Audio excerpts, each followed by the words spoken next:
Boa noite. Sejam bem-vindos ao nosso primeiro tour, né, nosso passeio, né, pela primeiro módulo da disciplina de Banco de Dados 1, né, nós chamamos aqui na FANOL de Laboratório de Banco de Dados, mas porventura você que nos acompanha e estiver em outra instituição, geralmente é a cadeira de fundamentos, uma cadeira, né, carinhosamente chamada de BD1, né, Banco de Dados 1, que é a cadeira relativa à questão de projetos, né, desenvolvimento de bancos de dados a partir dos requisitos do usuário. Nós vamos na aula de hoje começar a falar sobre, afinal de contas, o que é um banco de dados, como funciona, quais são as características, as arquiteturas que você pode usar e assim por diante, tá? Então, observe os senhores, né, que nós temos aqui o modo, né, os slides que nós vamos apresentar hoje. O meu objetivo é chegar até sistema de banco de dados na aula de hoje, tá bom? Então, a gente vai falar um pouquinho sobre processamento de dados, fazer, na verdade, uma revisão, porque vários aqui já viram essa parte de processamento de dados em outras cadeiras nossas, né? Falar também um pouquinho em cima de arquivo, ou seja, quando você usa um Excel para guardar dado, ou quando você usa um TXT para guardar dado, quais são os problemas de utilizar esse tipo de sistema, né, de local, e falar dos sistemas de banco de dados, que é onde entra, né, o banco de dados em si, e os conceitos, né, como SGBD, e o conceito de sistema de banco de dados. Nós vamos entender hoje, por exemplo, por que o livro, né, dos livros de banco de dados, eles não têm o nome só banco de dados, ou não tem só o nome, ou então não tem o nome sistema gerenciador de banco de dados. O nome do livro é Sistemas, né, todo livro, né, Masri, né, o Navat, ou o Silberschatz, todos eles estão Sistema de Banco de Dados. Por que esse nome? Nós vamos entender exatamente no final da aula de hoje, tá ok? Além disso, nós vamos estar falando, né, aqui são os capítulos, né, para você, né, que está nos acompanhando. Nós temos exatamente aqui os capítulos do livro, toda a nossa aula, quando a gente começa um módulo, uma nova unidade do nosso plano de ensino. No início, nós disponibilizamos, né, em cada livro quais são os capítulos que vão ser abordados para que você estude em casa. E além disso, né, para aqueles que são nossos alunos mesmo de sala, né, no plano de ensino, nós colocamos até as páginas, é uma novidade. Você, porventura, que faltou a nossa aula, essa aula de hoje, faltou nossa abertura, né? Uma das novidades que nós temos esse semestre é exatamente que nós temos até as páginas. Então nós passamos para cada aula quais são as páginas de cada livro, tanto do Silberschatz quanto do livro do Masri Navat, para que você possa estudar também em casa e ter um ensino, né, bacana nessa área maravilhosa, fantástica, fenomenal que é banco de dados. Então, vamos primeiro, né, abordar, e lembrando, né, alunos, né, no caso da Delvrai, né, nós temos o alinhamento dos slides com os objetivos, né, aquela proposta nossa exclusiva. E aí, consequentemente, não esqueça lá no plano de ensino qual é o objetivo que nós estamos atendendo aqui, e esse tópico é exatamente o primeiro do módulo 1 que nós vamos estar abordando, que é processamento de dados. E aí nós começamos então com a pergunta, né, o que as empresas precisam saber? Então, por favor, Elisiane, o que as empresas precisam saber? Sobre tudo. O que elas precisam saber? O que as empresas buscam saber? Informações, né, sobre o cliente, um produto que está vendendo, uma campanha de marketing que você está fazendo ou não. Então, são exatamente, as empresas elas sempre estão atrás cada vez mais de informações para apoiar os processos de tomada de decisão. E nós temos algumas tarefas aqui, são uns exemplos, né, de perguntas, de buscas que normalmente as empresas fazem. Então, eu posso ter uma busca, né, onde o CPF, né, buscar alguém, um cliente, que o CPF é aquele, né, ou então aqui na FANOL procurar um aluno pela matrícula, né, você dá a matrícula e daí trazer os dados do aluno, ou então, né, pesquisar o valor de um produto, né, no site de uma loja virtual, né, por exemplo, Pichau ali, né, Pichau foi sugestão, né, então você procurar também aí o valor do produto, ou então, né, relacionar os aniversariantes de um mês, né, verificar quais promoções estão tendo maior impacto. Então aqui estão alguns exemplos de tarefas comuns do dia a dia de uma empresa, né, desde das atividades mesmo, das atividades operacionais, aquelas atividades, né, do dia a dia mesmo, rotineiras, até tarefas um pouco mais administrativas, né? Quando você quer verificar quais são os clientes, né? Quem são os clientes e quais produtos estão comprando, então estamos falando exatamente já de uma pergunta mais gestora, mais gerencial. Ou seja, eu não quero saber o que aconteceu hoje, eu quero ver o último mês, qual foram os produtos que mais venderam, qual foram os clientes que mais compraram na minha loja, que tipo de produto ele procurou e assim por diante. Todas essas perguntas, todos os tipos, né, de questionamentos que um gestor pode fazer, né, se resume exatamente à busca por conhecimento. Tá? Então, por favor, Chagas, primeiro tópico, ambiente. Então, hoje, né, nós temos as empresas vivenciando diversas pressões. Essas pressões, elas podem gerar riscos, mas também podem gerar oportunidades. E o conhecimento é a arma que as empresas têm para se defender dos riscos e para aproveitar, atacar as oportunidades. Então, quando você chega e fala, por exemplo, em globalização para uma empresa, por exemplo, que tinha protecionismo, né, de mercado, é problemático. Então, por exemplo, algumas indústrias aqui brasileiras, elas têm, né, incentivos fiscais, né, e a importação é mais complicada, porque se realmente você deixar o livre comércio, você derrubar as barreiras, o produto nacional não consegue competir com produto estrangeiro. Então, para essas empresas, a globalização é um problema, mas para outras não. Por exemplo, nós, profissionais de tecnologia da informação, hoje, basicamente, precisamos somente de um computador para trabalhar. Nenhum local físico hoje você precisa. Existe não sei se alguém conhece o termo coworking. Coworking, né, são escritórios onde você aluga, né, paga um aluguel, só que na verdade é um escritório compartilhado. Então hoje, Chagas, se você ter ideia, tem pessoas que não têm empresa física, mas ela aluga para ter um endereço, aí nesse endereço tem uma secretária para atender telefone, tem a mesinha para você trabalhar, tem uma sala de reunião. Então, como se você alugasse um local que você compartilha o conta e você trabalha lá. Você geralmente não é um profissional autônomo, né, você teria como utilizar esse tipo de ambiente. E isso é fantástico, porque quer dizer então que você com um notebook e principalmente com a sua cachola, você pode estar prestando serviço para o mundo todo. Você pode estar prestando serviço para os Estados Unidos, para a Europa, para a Ásia, lá Japão, Índia, por que não? É assim, por exemplo, que os indianos ganharam o mundo, né, na parte de tecnologia. Né, os indianos, o pessoal, toda vez que fala em computação, às vezes eu o indiano e tal, porque exatamente o indiano fez exatamente esse conceito de outsourcing, ou seja, de realmente pegar o serviço e terceirizar para o mundo todo. Então, a globalização, para nós, pode ser vista como uma oportunidade. Então, observe que é uma pressão que existe. Se você vai lidar ela como risco ou como oportunidade, depende de você. Tá? Mas sempre as empresas têm esse ambiente complexo que vai criar oportunidades, mas também pode criar problemas, pode ter risco. E aí a nossa arma, né, a arma que eu digo nossa, não o profissional de TI, mas a arma das empresas, né, para sobreviver ou para realmente, né, batalhar, é exatamente conhecimento. Gleidson, segundo tópico, conhecimento, então, é um fator crítico para a manutenção do negócio. Continue. Então, independente do tamanho do negócio, como eu disse, você pode ser só você, um profissional liberal, autônomo, e competir com grandes conglomerados, tá? É muito comum, por exemplo, só a nível de registro, para vocês terem ideia de como hoje é muito mais o talento da pessoa do que presença de um endereço físico, esse tipo de coisa. Existem profissionais no Brasil, e aqui mesmo no Ceará, que prestam serviço para a Blizzard, que prestam serviço para Electronic Arts, na área de desenvolvimento de jogos. Então, tem um grande amigo meu que é colega no doutorado, que é o Daniel, que ele já prestou serviço já para Blizzard. Então, para modelar um determinado personagem ou para fazer um joguinho, tá? Ele já trabalhou, né? E não sei se ainda tem, mas ele tinha clientes até fora mesmo, né? Do país, Holanda e tal. Então, isso tudo ele estando aqui. Né, isso tudo ele estando realmente empresa pequena, só ele mesmo, praticamente, ele não tem nenhuma ajuda nem nada. Então estamos falando, né, exatamente, né, de não depende do tamanho da empresa. É muito mais a questão do seu capital intelectual, das suas habilidades e competências, do que realmente de você ter um local grande, bonito, então, com ar-condicionado, aqueles móveis que não prestam para nada, aqueles enfeites lá né, e tal, e nessa linha. Tá, continue, por favor, lê esse outro tópico. Abrange. Ele entrega diferentes áreas e níveis hierárquicos.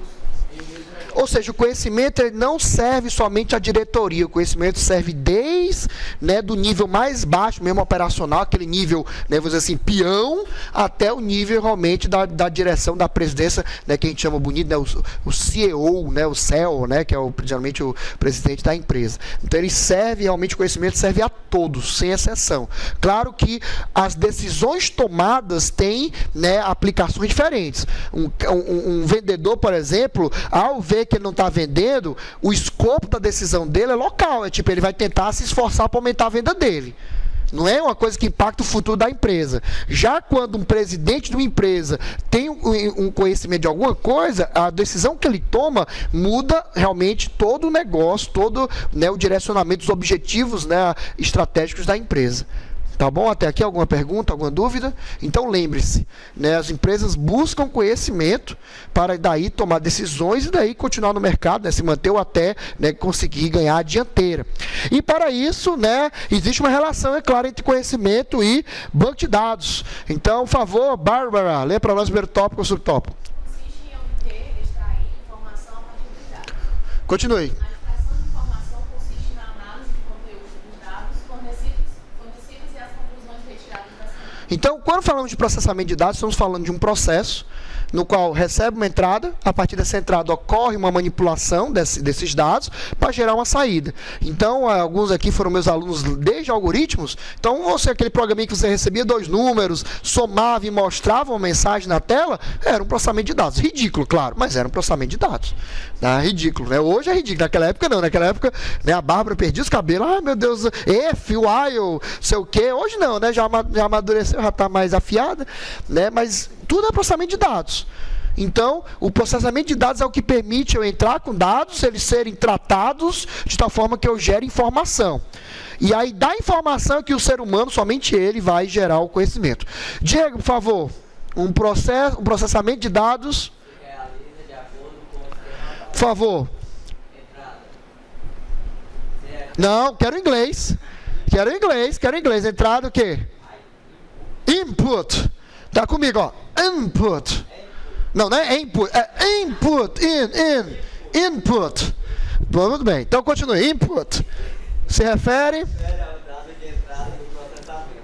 São os valores onde o processo irá atuar. o scanf da linguagem C, o cin da linguagem C++ e o scanner que vocês usavam no Java são exemplos de processos de entrada para receber o dado para processamento. Então, toda vez que tudo que você faz para receber o dado, o sensor que você está usando, está capturando informação e mandando para um programa, tá? Uma lente num celular, que quando você tira a foto, tudo isso seria para entrar com dados no sistema, tá ok? Então, seria o input, tá? Favor, Elisiane, segundo tópico. Não, segundo não, segundo eu vou deixar. Gleison, segundo tópico, processamento. Etapa onde os dados de entrada são processados para gerar um determinado resultado. Tá, então é a manipulação propriamente dita, né? Os cálculos, quem viu a arquitetura de computadores vai lembrar que é exatamente a ULA. Então a ULA, que é a unidade lógica aritmética, que faz todo esse processamento. Professor, não vi a arquitetura ainda, então você apenas decora o ULA, que você vai lembrar quando estiver vendo a cadeira de arquiteturas. Tá? Elisiane, saída. Que eu quero ver o seu inglês também. Vai, Rafa. English Pro, aluna English Pro, tem que mostrar que está por dentro. Então vamos lá. Continua aqui, próximo. Que é só sair, na verdade, até alterar depois. Aí. Posso? Pode, claro. Obrigada. Sim. A saída, output. Output. Output. Output. Output. Tá? Continue. Refere-se. Refere-se ao resultado. Todo o processamento. São os valores gerados como respostas. Com saída, né? Então, o que você enxerga no monitor, que sai na impressora, né? Ou então até mesmo uma vibração do joystick é uma saída. Então, quando você faz um evento lá no jogo, o joystick, né? É uma saída, está gerando uma resposta a partir de um estímulo. Então, é a saída de dados. Output. Tá ok? Tá ok, Elisane? Output. Fala em cearense, output. Tá bom? Output. Tá? Deixa eu ver aqui mais. Matheus, por favor, este processamento. Este processamento consiste em uma série de atividades ordenadas, com o objetivo de produzir uma arranjo determinado. Informação. Então, sempre processamento de dados é para gerar informação. Beleza, tá aqui, show de bola. O diagrama que resume, né, toda essa parte de processamento de dados, que a gente tinha comentado, entrada, processamento, saída. Posso armazenar, né, o poder que a gente tem hoje de guardar as coisas para depois continuar. Então, eu estou escrevendo o texto no Word aqui. Se porventura não der para terminar agora, eu salvo e continuo depois. Ou seja, eu continuo, né, depois gerando mais entradas, processando mais dados para daí gerar saída. Então, esse é o processamento de dados, né, que vocês viram e vão ver até com maior propriedade em arquitetura de computadores. Tá bom? Mas aqui é importante para a gente estabelecer a ligação com o conhecimento, tá?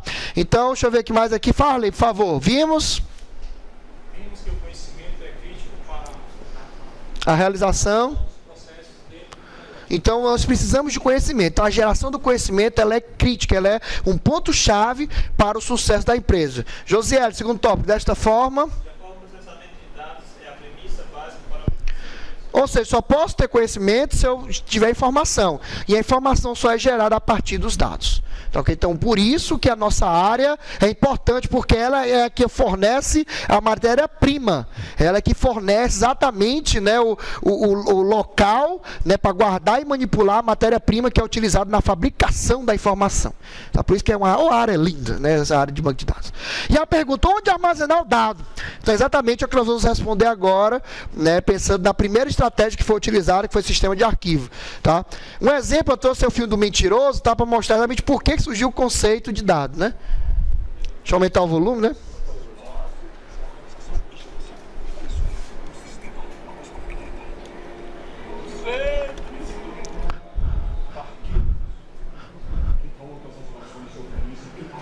Então ele vai tentar organizar os dados, que é as orações, né? Que ele é Deus, no Todo-Poderoso. E aí, ó, tentou o primeiro arquivo mesmo, fichar, né? Problema de espaço, né? Pronto, aí tenta outra técnica, post-it, né? Usar bilhetinho, né? Muito pior, por sinal, do que o arquivo primeiro, né?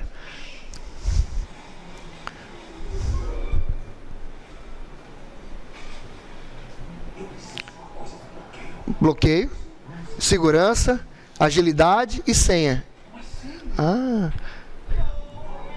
E aí ele chega na conclusão que precisa utilizar o computador para guardar, e aí, ó, ele vai receber os dados. Aí é a entrada, todos os dados aí que estão, as orações, ó, que ele vai receber aí, ó, durante esse tempo, ó, até o download, ó, tudo isso aqui são dados, né, que ele está recebendo, que vão ser manipulados, ou seja, que ele, como Deus, né, nesse momento do filme, ele vai realizar ou não, vai conceder ou não aquela oração, né, vai atender ou não aquele pedido, tá? Então, a ideia é exatamente essa. Os dados, eles são, né, guardados, né, eles são arquivados, armazenados, né, em uma estrutura. Inicialmente, a estrutura que se pensou e que se utiliza até hoje também é a estrutura de arquivo. Você usar um arquivo texto, um TXT, né, um arquivo, um Excel, você usar uma planilhazinha do Excel para guardar dados. É possível? É.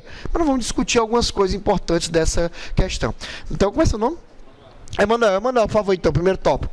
Uma proposta inventiva seria utilizar um ou mais arquivos para cada um dos setores, processos da empresa. Então, era muito comum, principalmente na década de 80, 90, você ter o pessoal criando, tipo, um arquivo para guardar os dados, todos os dados do setor de vendas. Outro arquivo para guardar todos os dados do setor do RH. Outro arquivo para guardar todos os dados do setor de financeiro. Então, você tinha para cada departamento, geralmente, um arquivo, alguns arquivos, onde dentro deles você guardava dados. Legal, funciona. Realmente você para pensar uma divisão, de certa forma, lógica, né? E intuitiva, simples, né? Armazenar num TXT, por exemplo, ou no Excel, beleza. Só que, apesar de simples, essa abordagem ela tem vários problemas. Eu trouxe aqui os principais para nós avaliarmos. O primeiro problema é o problema de acesso ao dado. Vocês sabem que não é possível você abrir dois arquivos para edição simultaneamente. Você consegue até abrir dois arquivos, mas um abrir o arquivo e consegue editar, e o outro só vai abrir uma cópia somente leitura. Então, você precisa, né, quando você tem um arquivo, você tem esse problema. Dependendo da velocidade de acesso, você vai ver que um acessa e o outro não. Como o caso aí, ó, você vai ver que o da esquerda, direita, na verdade, de vocês, ó, acessou primeiro, o outro não. Aí, ó, será que o acesso? Só que como o arquivo já está aberto pelo primeiro, então ele não tem acesso. Aí ele fica triste, o outro fica alegre. Só que meio, né? Então, esse é um problema. Quando você lida com banco de dados, né, na verdade, quando você lida com arquivos para guardar os dados, você tem um problema do acesso. Você pode até realmente guardar usar um banco de dados e tal, mas você vai ver que por ser um arquivo, você vai ter problemas realmente do acesso, porque só vai ter um acesso por vez. Não é possível você acessar, né, dois programas não podem acessar o mesmo arquivo ao mesmo tempo. Tá bom? Alguma dúvida até aqui? Então, o primeiro problema de usar sistema de arquivo é acesso. Tá? Segundo problema, segurança. Você tem o usuário, né, que vai inserir o fulano, ó, inserir os dados do aluno fulano no arquivo. Então, tem um arquivo lá, né, inseriu os dados do fulano no arquivo. Beleza, deu certo, ó. Vezes, confirmou, ficou morto de alegre. Só que aí o cara da direita é um cara sacana, ó. Ele chegou e disse que o meu colega não deu um pedaço do lanche, ó. Então, ele disse que vai trollar o cara. Então, eu vou trollar, né? Aí, LOL, né?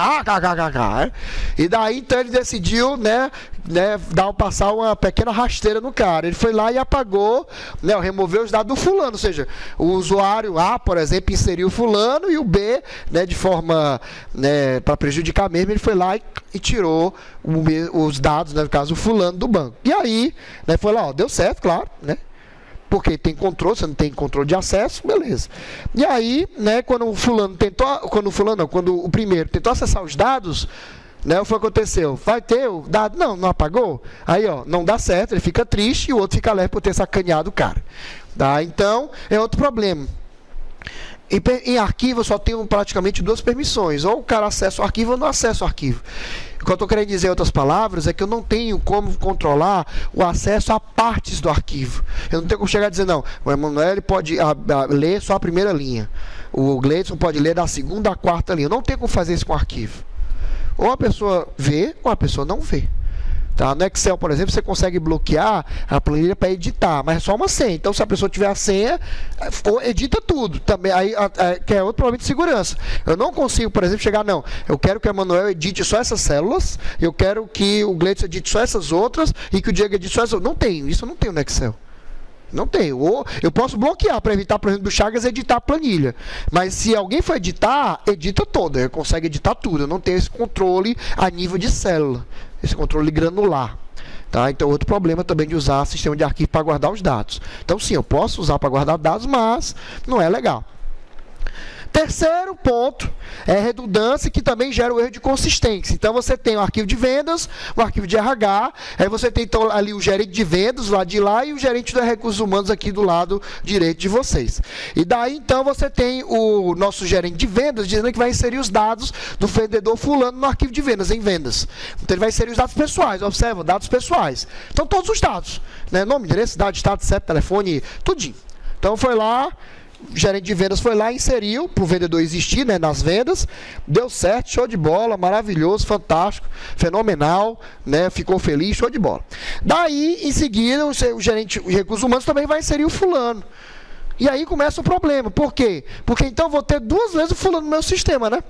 Eu vou ter o fulano em vendas, porque precisa para poder fazer a venda, saber quem é o vendedor e tal. Mas precisa também de recursos humanos para gerar folha de pagamento, para passar FGTS, INSS, todas essas burocracias em relação ao empregado. Então, ó, vai dar certo, beleza. Só que eu passo então a ter duplicado. Eu tenho dois arquivos que tem o fulano, sendo que o fulano é uma pessoa só.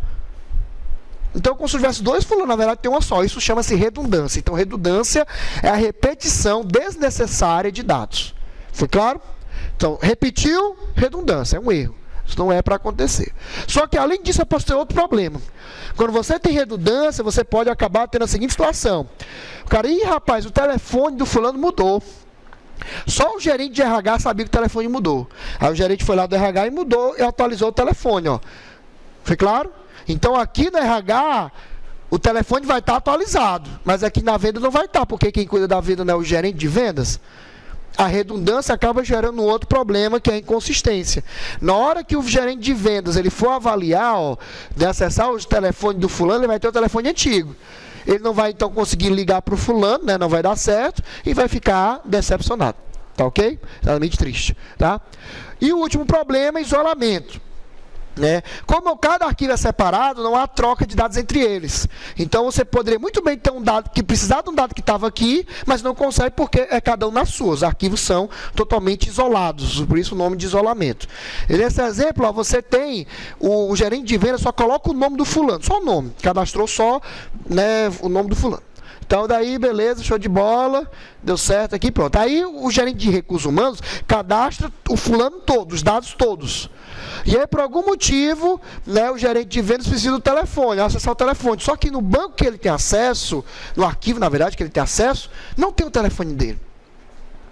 Então, daí, eu tenho um problema de isolamento. Eu sei que o telefone existe, eu sei que o telefone está no outro arquivo, mas eu não tenho acesso, porque cada setor tem o seu próprio arquivo. Tá ok? Então, esses 4 erros sintetizam, né, o problema de você usar sistema de arquivo. Não é que esteja errado, tá? Só confirmar aqui, ó, fica triste, né, e tchau. Tá? Então, não é que você não possa usar sistema de arquivo para criar, né, uma estrutura para guardar dados. Mas não é o recomendado. O recomendado, claro, que você já deve imaginar, é você usar um banco de dados. E quando a gente fala banco de dados, não é que um sistema de arquivo não seja um banco de dados. Mas quando a gente fala banco de dados, estamos já falando na perspectiva de um banco de dados gerenciado por um SGBD. Fica claro? Para ficar claro, aí também você que nos assiste, um sistema de arquivo, ele pode ser dito que é um banco de dados. Mas, aqui na nossa disciplina, o conceito banco de dados vai se referir a um local, né, onde eu vou guardar os dados, mas que é gerenciado, né, que é administrado por uma solução, por um software chamado SGBD, que é o Sistema Gerenciador de Banco de Dados. Tá ok? Então, né, como resolver esse problema? Utilizando, né, o uso do banco de dados. Olha que bonito, a nossa área é muito bonita, olha. É azul, tá, toda coisa bonita e tal. E aí nós vamos então entender o que seria um sistema de banco de dados. Para isso nós vamos começar entendendo o que é o banco de dados. Né? Então, banco de dados, eu sei, professor, com banco de dados. Ó, isso aqui, ó. Isso é um banco de dados, né? Só que não, né? Só que não é o banco de dados. É um banco de dados, mas não é o banco de dados que a gente está atrás. Nosso banco de dados nada mais é do que um conjunto de dados interrelacionados. Então, deixa eu ver, Wesley, por favor, primeiro tópico. É um banco de dados. A coleção, né, também. Dados interrelacionados, agrupados internamente de acordo com o seu significado.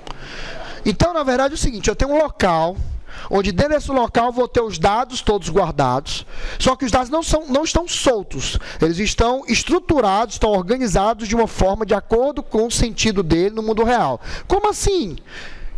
Se você pensar num sistema acadêmico, um sistema como o da Delvray, você vai pensar o seguinte, bem, eu tenho então que guardar todos os dados, né, aqui da instituição. Dentre eles eu tenho dados que referem-se aos alunos, concorda? Então dentro dessa coleção eu vou ter um espaço onde vai ter só os dados dos alunos. Da mesma forma, nessa mesma coleção, eu vou ter um outro espaço onde vai ter só os dados dos professores.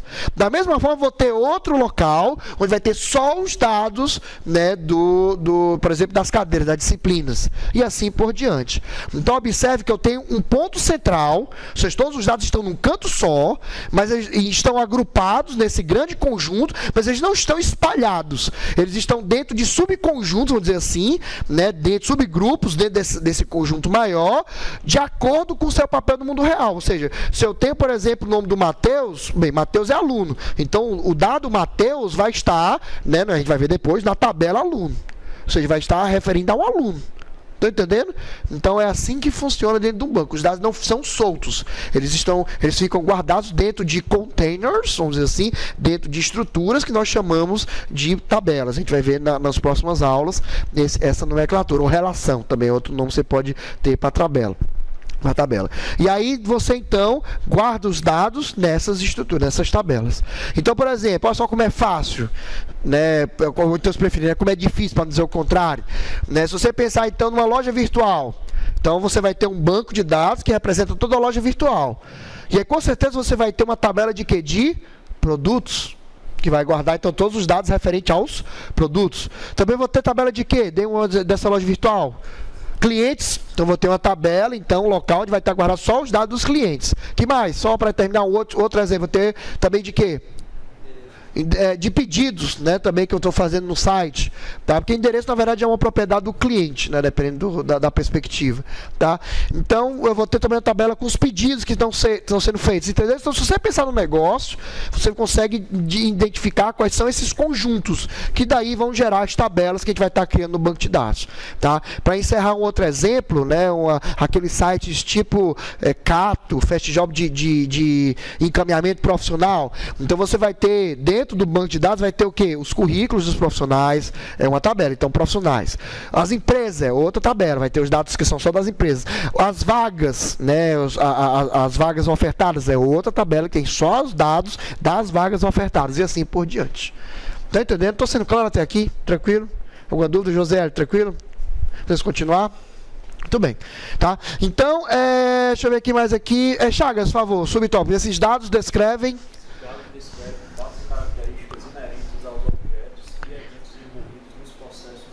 no módulo 2, daqui a 2 aulas, a gente vai entender de que é muito importante não somente guardar objetos, mas os eventos também. Eventos, por exemplo, venda. Venda não é algo concreto, não é uma coisa que você pode tocar, sentir. Você não chega, venda, aí abraça a venda. Você não faz isso com a venda. Mas a venda existe, a venda possui dados, não possui? Por exemplo, número da nota fiscal, data da venda, o total do pedido, o imposto gerado. Então, em cima disso, eu tenho que também guardar essas informações da venda. Tá? Então, observe que quando a gente fala de guardar dados, não é somente dados de objetos físicos, como o cliente. Porque o cliente, realmente, você abraça, você toca o cliente, o produto você pode, né, realmente abraçar o produto, sentir o produto. Né? Não é somente as coisas concretas, mas também os eventos que acontecem dentro de um negócio também são cadastrados. Exemplo, no caso do sistema acadêmico, a locação de um livro na biblioteca e a matrícula. Você não pode abraçar a matrícula, mas a matrícula não existe, não tem dados que são inerentes à matrícula, por exemplo, quando foi que você fez a matrícula, quanto você pagou pela matrícula, quem foi que lhe atendeu, se tiver sido, né, pessoalmente, não tem? Da mesma forma, quando você loca um livro, você tem que dizer qual é a data que você locou, qual é a data de entrega, valor da multa se estiver atrasado ou não. São informações que não são do livro e que não são do usuário, né, da pessoa que está locando, e sim do processo, do evento de locação. Então, o evento também tem que ser guardado. É muito importante frisar isso. Vocês vão enxergar tanto a parte concreta quanto a parte abstrata da coisa. E tudo isso vai gerar dados, tudo isso vai estar agrupado nessas tabelas, né, que a gente vai estar vendo daqui a algumas aulas. Ok? Por favor, deixa eu ver aqui, Chagas já foi. Lucas, um banco de dados sempre... Continue. Persistir as propriedades do real no sistema. Eu não posso, né, colocar, por exemplo, o Diego dentro do computador. Então, eu represento os dados, as propriedades que descrevem o Diego como aluno dentro do computador. Então, eu descrevo o Diego pelo nome dele, descrevo o Diego pela altura, pelo peso, pela cor da pele, do cabelo, né, o mau gosto por mulheres, né, e assim por diante. Tá? Então, nesse ponto, eu guardo tudo isso dentro do banco. Exatamente numa tabela, por exemplo, que seria aluno, no caso. Que aí teria o endereço dele. Então, eu não posso colocar o Diego dentro do computador, mas eu posso representá-lo de forma virtual através dos seus dados. Através exatamente das propriedades que o descreve. Tá, okay? Então, essa é a ideia, né, exatamente para garantir a persistência. Vocês vão ouvir muito eu falando o verbo persistir. Persistir significa algo, né, se manter ao longo do tempo. Em outras palavras, você pode ligar o computador, pode não acessar mais aquele aluno durante um bom tempo, que quando você precisar, ele estava lá salvo, guardado, você pode resgatar a qualquer momento. Por exemplo, aqui na Adelvrai já tem mais de 10 anos, então nós temos alunos que há 10 anos, por exemplo, não vem mais aqui, né, já terminou, se formou, não fez esporte, não fez nada, mas que se eu precisasse acessar os dados dele, pelo menos daquela época, né, estão aqui guardados no banco de dados, ou seja, persistem, né, eles estão gravados e armazenados durante toda a eternidade até que o mundo acabe, tá? Não é bonito, mas a área de banco de dados é linda, porque realmente essa persistência do dado é verdade. Você tem, por exemplo, eu já dei consultoria, eu já dei consultoria em outras instituições de ensino, que o banco de dados dos últimos 50 anos estava armazenado no banco. Eu sei, mas 50 anos não tinha computador como tem hoje, mas é porque eles passaram, né, os documentos, os dados, portaram, né, para o sistema digital. Tá? Por exemplo, o nosso amigo Chagas, ele conhece, né, dentro das empresas que compõem o Grupo Secrel, tem uma, só me esqueço o nome dela, que exatamente pega os documentos no papel e digitaliza. É a Documentec. Ou seja, tem empresas que pegam os documentos mais antigos e digitalizam, ou seja, armazenam em um banco de dados. Para quê? Para garantir a longevidade dessas informações. Tá, okay? É uma área até, por sinal, não muito conhecida, mas que existe e tem uma grande demanda, porque, enfim, existe aí papéis de processos, né, às vezes, dependendo do tipo de negócio, a empresa é obrigada a armazenar durante 5, 10, 15, 20 anos aquela informação. Exatamente. Exatamente. Então, são exemplos de clientes, por exemplo, da Documentec, tá? Que exatamente trabalha nessa linha. Então, o que é que a Documentec faz? Ela está exatamente pegando tudo que está no papel e trazendo as informações para um sistema de banco de dados, para guardar os dados, para que eles persistam realmente ao longo das décadas, dos milênios, né, aí, né, à frente. Tá bom? Por favor, Ivo, dados são... Claro. Você está aqui... Tá aqui, meu amigo, sentou, né? Joelhou, vai ter que rezar. Vai, dados são... Dados são características que podem ser gravadas e que possuem um significado implícito. Este como a gente comentou, né, na visão do computador, o dado, ele é dado. Ele não tem significado algum, mas para nós, seres humanos, tem. Então, quando você armazena um dado, para o computador é só uma sequência de bits. Mas para nós, estamos armazenando algo que sempre tem um significado. Um nome, uma matrícula, um CPF, um RG, enfim, a gente está sempre guardando algo dentro do banco que tem um significado para nós. Tá? Elisiane, por favor, último tópico. Eu guardei para você o último tópico. Tá? Elisiane, último tópico, por favor. Último tópico. Eu guardei para você esse tópico. Em inglês. Em inglês, conhecido como database. Não. Database. Tá? Database. Tá? Database, ok? Então, database, né, em inglês, né, seria banco de dados. Por isso que a gente chama de DBA, né, que é Database Administrator. Tá? Ou então, se preferir, em elisianês, seria Database Administrator. Tá? Então, seria uma DBA, tá bom? Muito bem. Então, olha só que legal. Pensar no banco de dados da universidade... Você entende, então, já a partir da aula de hoje, primeiro dia já, mas já entendemos, então, que é um conjunto de dados que estão estruturados de uma forma, né, a representar os objetos, elementos que compõem o negócio em questão. Então, se eu estou modelando uma universidade, né, eu tenho, então, ó, tabela de professores, tabela de alunos, tabela de disciplinas. Então, eu sei que todos os dados de aluno vão estar onde? Aqui. Todos os dados de professores vão estar onde? Já aqui. Todos os dados de disciplina vão estar onde? Estão aqui.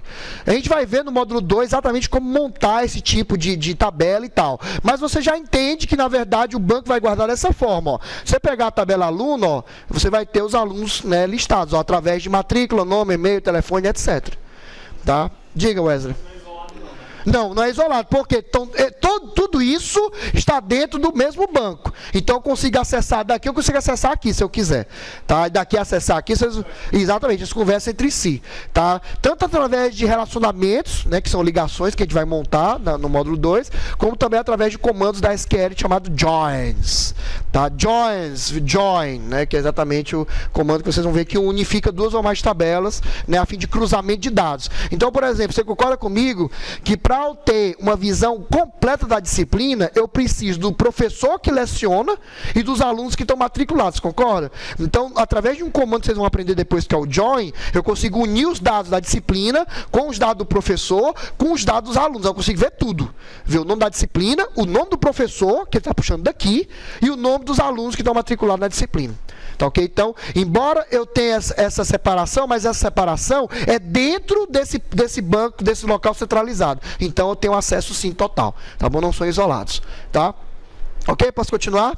Da mesma forma também, ó, eu pegando aqui, por exemplo, a tabela de disciplina, né? Então, dentro dela eu vou ter essa estrutura, ó, o código, o nome, o curso, né, que a disciplina é ofertada e assim por diante. Então, né, em sua essência, observe que eu não tenho um arquivo texto Excel, né, que eu vou estar lá acessando. Na verdade, eu tenho realmente um arquivo, pode ser um arquivo realmente, mas um arquivo que dentro dele eu vou ter essas estruturas e que os dados vão estar separados de acordo com o seu significado no negócio. Mas que isso não impede de eu acessá-los de forma unificada, tá? De fazer junções que permitam eu visualizar de forma completa a informação. Chagas, tranquilo? Ok, Bárbara? Matheus, sem problema? Pode perguntar, Matheus. Nenhuma dúvida? Muito bem. Tá? E aí, um banco de dados hoje, então, claro que esse diagrama a gente vai evoluir muito até o final do curso, tá? Mas basicamente, em poucas linhas, é basicamente um sistema de requisição-resposta. Ou seja, você pede alguma coisa e ele processa e ele te retorna alguma coisa. Tá? Então, em outras palavras, o usuário ele manda uma requisição, uma consulta, né, que é chamada de request ou query, né, que a gente vai ver depois, que a gente chama de SQL query, né? E daí ele processa, né? Vira a animação, de novo, ó, de novo ali, ó, banco de dados, oi, viu? Tá? E daí depois que ele processa, ele, né, mostra o resultado, também chamado de response ou result. Tá? Por isso que alguns professores, alguns livros, quando você faz uma consulta no banco, ele retorna um result set, falando em Portugal, né, vamos dizer assim. Um result set é porque ele retorna, então, um resultado na forma de um conjunto. Set em inglês é conjunto. Então, quando você diz, eu peguei do Java, mandei um comando select, ele me retornou um result set. Ou seja, ele me retornou um conjunto com os dados que são o resultado do pedido que eu fiz. tá? Por isso o nome Result Set, tá? E daí, se você olhar com calma, as consultas, né, pode ser busca aos dados ou operação de manipulação, inserir um dado, apagar um dado, alterar um dado, tá? E as operações de resposta podem ser, né, tanto a questão de resultado da consulta, você trazer os dados que você pediu, que atende o critério que você colocou lá na consulta, como também mensagem de confirmação erro. Por exemplo, quando você insere um novo registro, vou inserir o Diego lá na minha tabela de aluno. Então, o request, a query, vai ter um insert lá que eu estou pedindo para inserir um aluno. Se der tudo certo, ele vai me retornar a resposta, não vai retornar um dado, ele vai retornar a mensagem, ó, deu certo. Ou então, se o Diego já existir, vai dizer, opa, não deu certo porque já existe. Ele traz a mensagem de erro também. Então, erro é resposta também. Tá? Quando você vê uma mensagem de erro, é uma resposta também do sistema. Tá ok?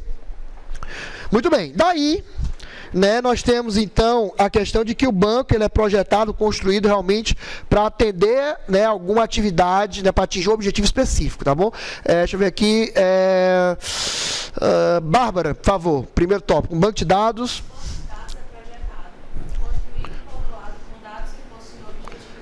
Tá, então sempre o dado vai ter, né, o objetivo específico, tá? Atende a alguma necessidade ou atividade do usuário e os dados são utilizados para processamento, como a gente já comentou, né, no momento inicial. Tá? Por favor, Diego, segundo tópico, os dados...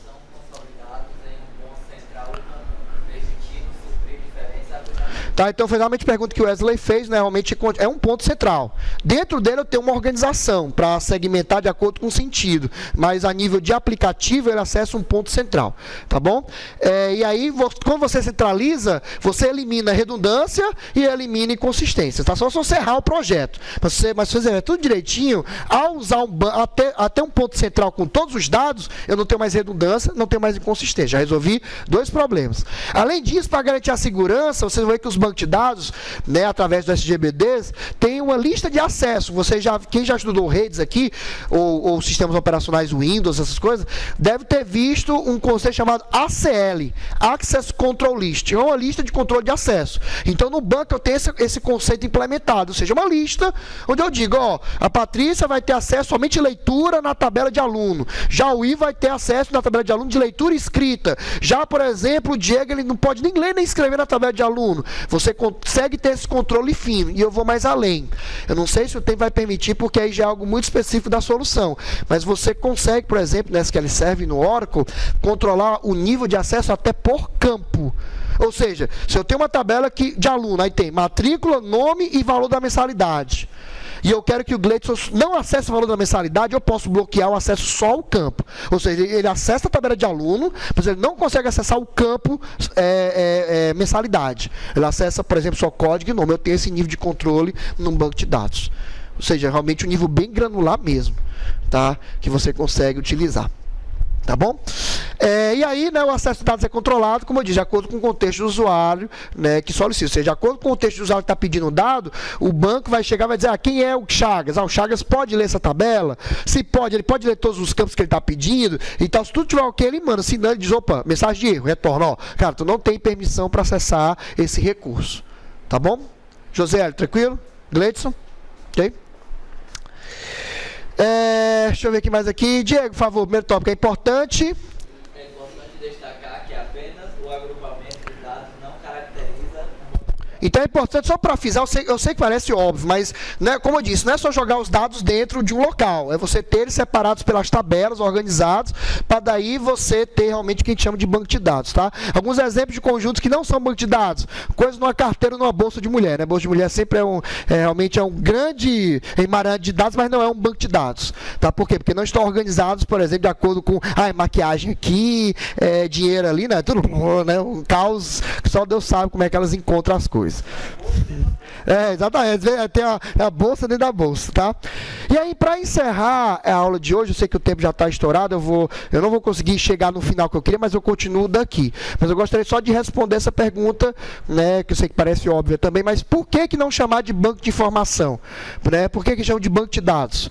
Exatamente porque sempre estamos estudando pela perspectiva do computador.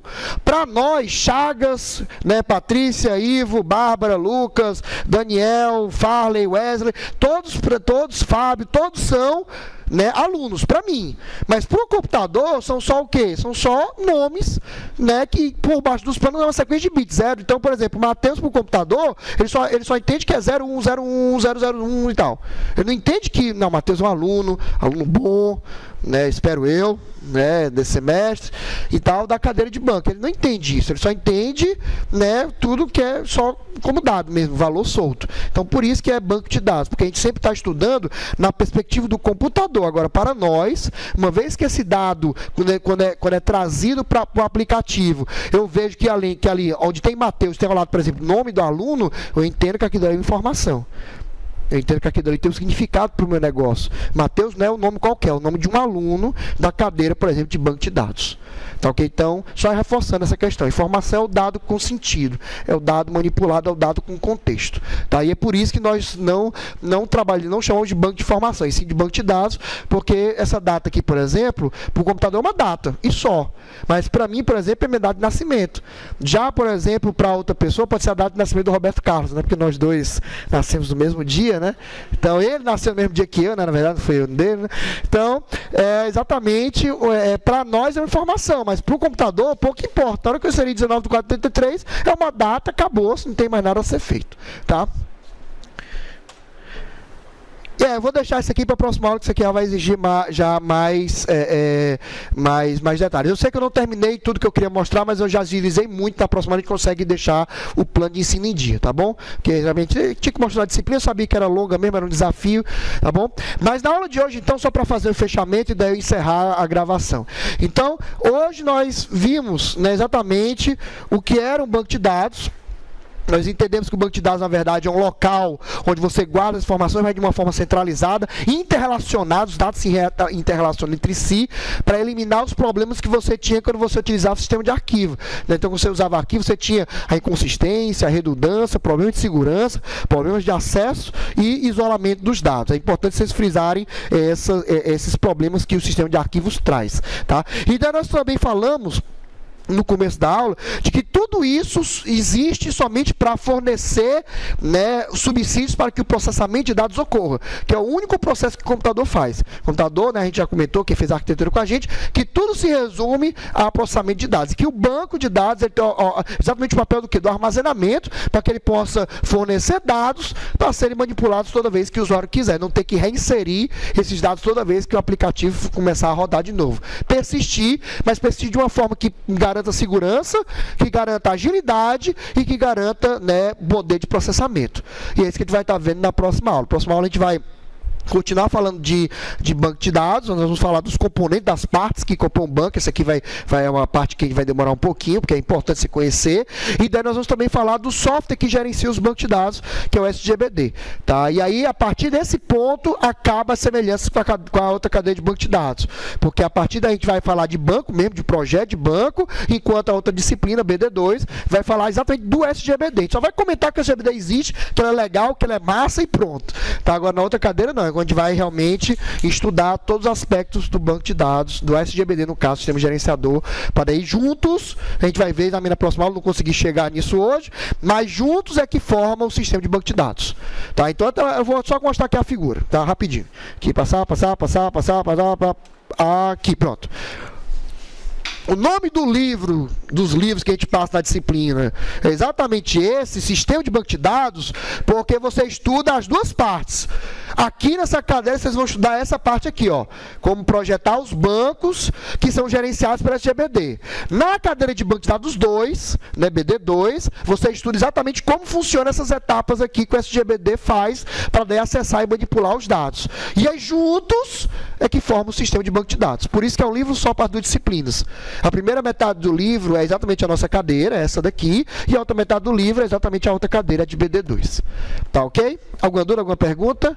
Então, para você que, embora não esteja me vendo, mas já vai me ver, né? Para você que nos acompanha, acabou a primeira aula, né? Espero que tenha sido proveitoso. Aproveite para revisar tudo que a gente viu. Se tiver alguma dúvida, volta de novo, assiste de novo a aula, tá? E aproveita e revisa o inglês, né? O pessoal que, né, falou aí database, não sei o que, né? Database, tá? Então revise. Tá certo? Qualquer dúvida, estou à disposição. Tá? Será um prazer tê-lo acompanhando essa disciplina maravilhosa que é banco de dados. Então, para você que nos acompanha do outro lado, um forte abraço e até a próxima. Tchau!